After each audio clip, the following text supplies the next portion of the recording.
Hello photography fans, and welcome to another episode about classic cameras and classic photo gear.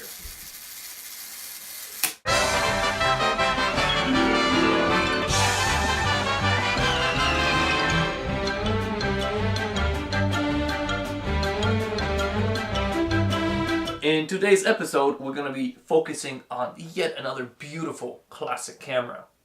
Today, we're going to be talking about a Japanese version of Kodak vast pocket camera. So, stay tuned. Ladies and gentlemen, this here beautiful camera was made by Japanese camera maker Konishiroku. Konishiroku is the predecessor of our Konica or Konica. This one was introduced in the late 20s and it was produced through 30s and the beginning of the 40s. My model, and I'll go into some details, is from 1935, so pre-war camera. And there are some distinctive markings or details on these cameras, and that is how you can distinguish what year this camera was made. So, Pearlette, Japanese camera made by Konishiroku.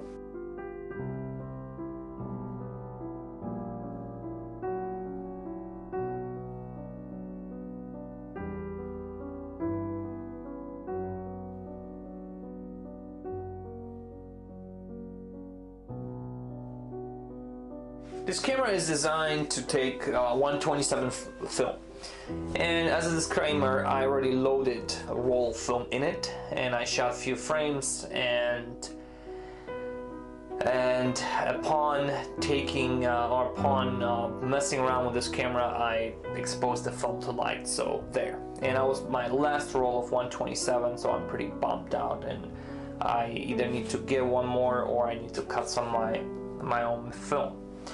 Okay, let's go over details. As you can see, this is a folding camera, a strut folding camera. 127 film, very small, compact, you can fit in your pocket. It took me a while to determine what year this camera was made, but upon some readings and some internet searching, I was able to find some distinctive differences between different years and models to determine what mine is. So, in 1935, Konishiroku adapted this metal frame, and they were used in previous models, but this one has this orange window here that covers your waist level viewfinder. Also, on the metal frame, you can see there's a lens, and that lens, when closed, goes right in front of the main lens. The purpose of this auxiliary lens is to allow for close focusing, for example, portraits. And in order to warn you that you're shooting in that mode, they put that orange window here to cover the viewfinder, so that when you look down into it, you'll see orange image. So now you know I got this frame closed and I need to open it for infinity pictures or landscape photos.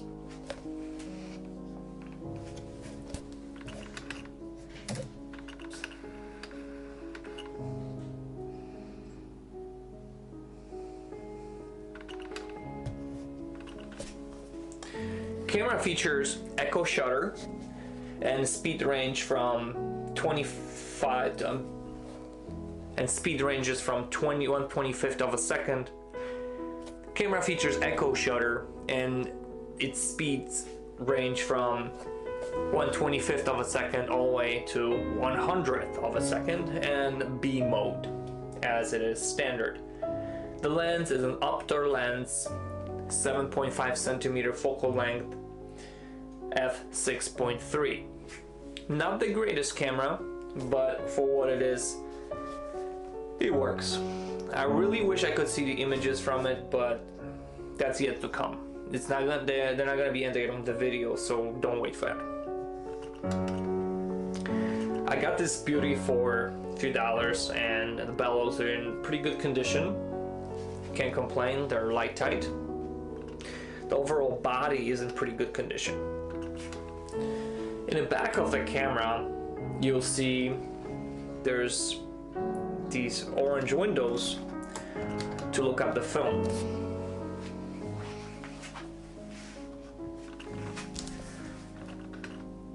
In the back of the camera, there are two viewing windows to check your film numbers when you're rolling or when you're advancing the film. This camera takes 4 by 6.5 centimeter images on a roll of 127. So why would there be two different windows where you can just use center window to align your markings? Well, the answer is pretty simple.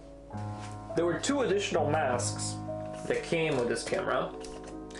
One is 4 by 3.5 centimeter mask, and one is this odd looking mask. There was a professional name that the camera manufacturer used or photographers used for that mask. I don't recall that anymore, but it's kind of like a slit almost. So I'm not sure what the purpose, a panoramic photo perhaps, but these masks can be used with this camera. Now 127 being pretty small, it's like basically 2 frames of 35 millimeter. I think we're okay using full frame on this camera versus masking it. The advanced knob on this camera is made from black backlight. The previous models were metal.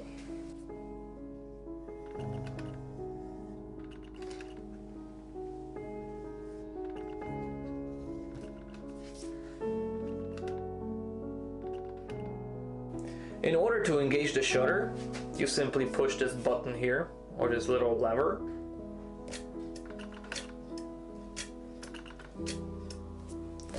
And the camera happily fires.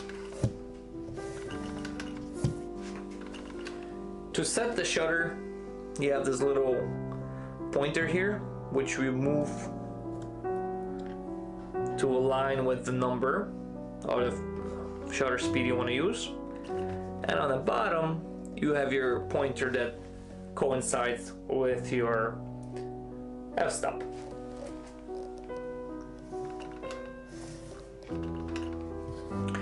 Waist level finder is not the best thing in the world, but it works for framing. Can't complain about it, given 1920s camera and cheap design as well. I mean, it's not the greatest thing in the world. To open the back, you simply push this little tab here and the back swings open.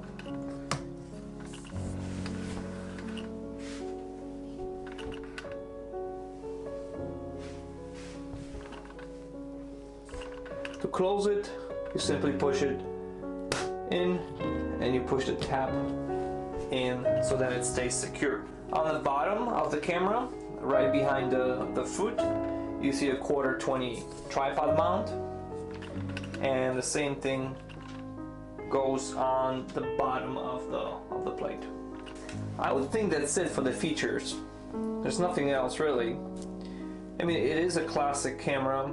It is a beauty in its own right. I'm sure it takes wonderful images that I'm yet to see and try to actually find out for myself what kind of quality I can expect from this camera. So if you're into folding cameras, if you come across one, I paid a few dollars on eBay plus shipping. It's I don't see myself using it quite often, but it's a great addition to my camera collection. Now, as you can see, the video format has changed a little bit. I'm using my DSLR to record these videos, and I'm hoping to use a better microphone for the narration. So let's see how this video turned out, treated as a maiden trip into better quality videos on these cameras. That's it for an overview of this beautiful Konishiroku Pearlette 127 film folding camera. I hope you enjoyed this video, and if you did, stay tuned for more. There will be a few more overviews on a couple classic cameras. I just received the Soviet Horizon panoramic camera, in which I'm yet to run film, and I'm still waiting for Argot 18 half frame Soviet plastic camera. So that's going to be interesting to try. So until then, keep shooting film and keep the film alive.